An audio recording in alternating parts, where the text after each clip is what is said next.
Le 1er mai 2025 marquait le deuxième anniversaire des inondations survenues à Baie-Saint-Paul en 2023. Particulièrement touché, le quartier Saint-Joseph demeure à ce jour au cœur des préoccupations.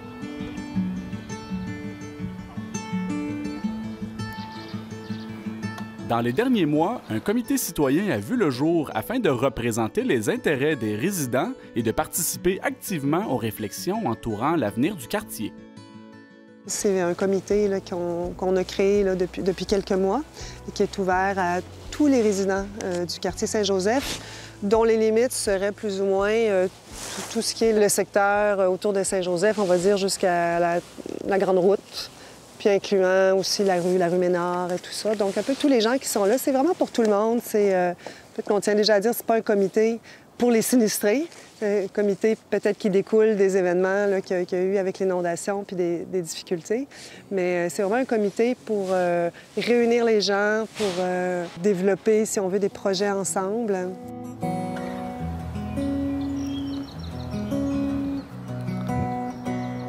Lors de l'inondation, il y a eu vraiment un grand élan de solidarité dans le quartier. Oui. Il y a eu beaucoup d'entraide, puis c'est quelque chose qui a été très positif, ce bout-là, on va dire, des inondations.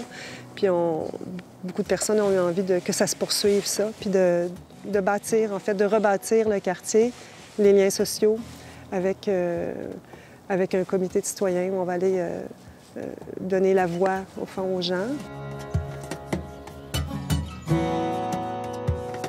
Le comité citoyen souhaite se pencher sur 5 priorités au courant des prochains mois. La première vise à accompagner les propriétaires des résidences sinistrées dans la poursuite de leur démarche. Il y en a pour qui les dossiers, c'est terminé, mais il y en a qui c'est vraiment pas terminé, puis il y a encore besoin de soutien. Un accompagnement administratif, donc. Oui. Puis évidemment, c'est sûr qu'il y a administratif, mais c'est aussi affectif. La deuxième priorité vise à redonner vie aux terrains vacants du quartier dans une perspective de durabilité. On a un petit souci de qu'est-ce qui va se passer avec les terrains qui sont malheureusement demeurés vacants. Pour le moment, il n'y a pas de projet à long terme. Là. La ville n'est pas rendue là, puis c'est bien correct. Mais donc, on réfléchit avec les gens à savoir qu'est-ce qu'ils voudraient. Puis il y a beaucoup d'idées, il y a beaucoup de projets à cet effet-là. Est-ce qu'il y a déjà des idées qui germent, qui font consensus? Êtes-vous prêt à en parler? Bien, déjà pour cet été, on a des projets. Donc, il y a un projet de déployer des bacs donc temporaires, là, avec la culture éventuellement de légumes et de fleurs sur certains des terrains vacants. On a aussi une idée de prairies fleuries pour augmenter la biodiversité, faire joli. Donc ça fait partie des projets.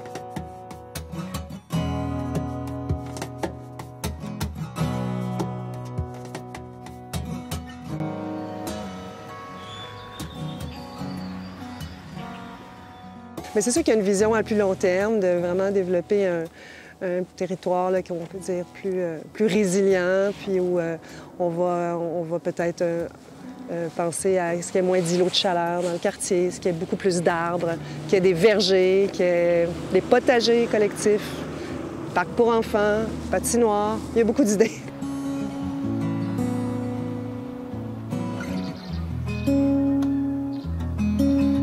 Le regroupement souhaite également promouvoir une vie de quartier riche.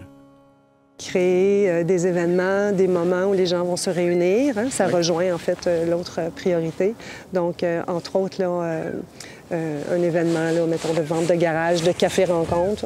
On en parlera un peu après. Puis, il y a une fête de quartier aussi qui est prévue en juin, donc qui sera annoncée pour la suite. Le comité mise notamment sur une saine communication avec les différents paliers de pouvoir pour mener à bien ces initiatives.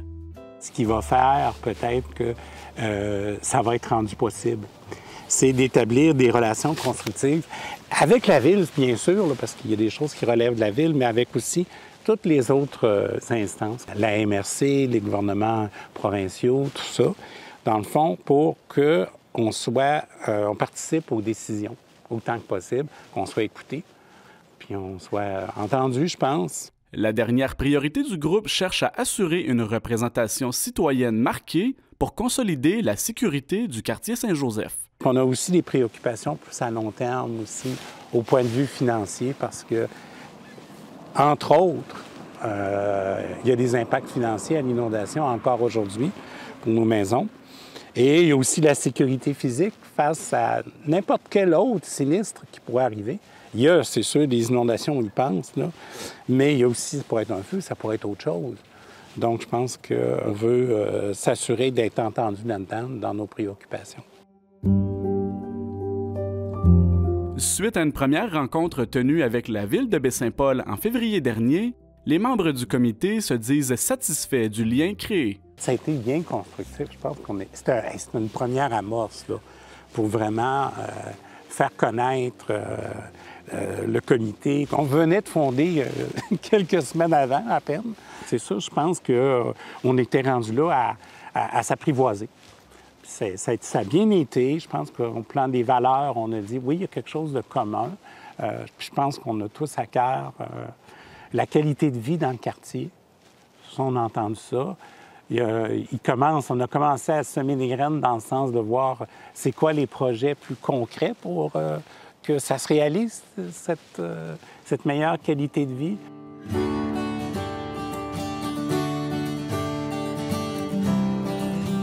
D'autres rencontres sont prévues au courant des prochains mois avec l'administration municipale.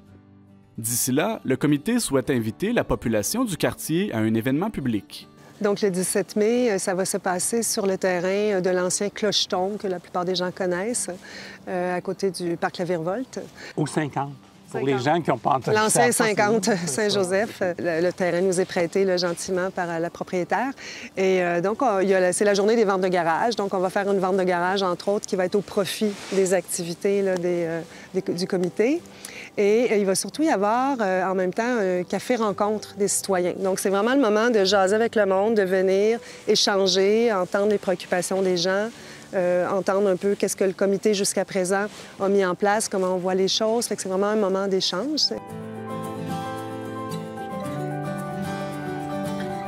Pour obtenir davantage d'informations, les citoyens intéressés du quartier Saint-Joseph peuvent contacter le comité via son adresse courriel et ses réseaux sociaux.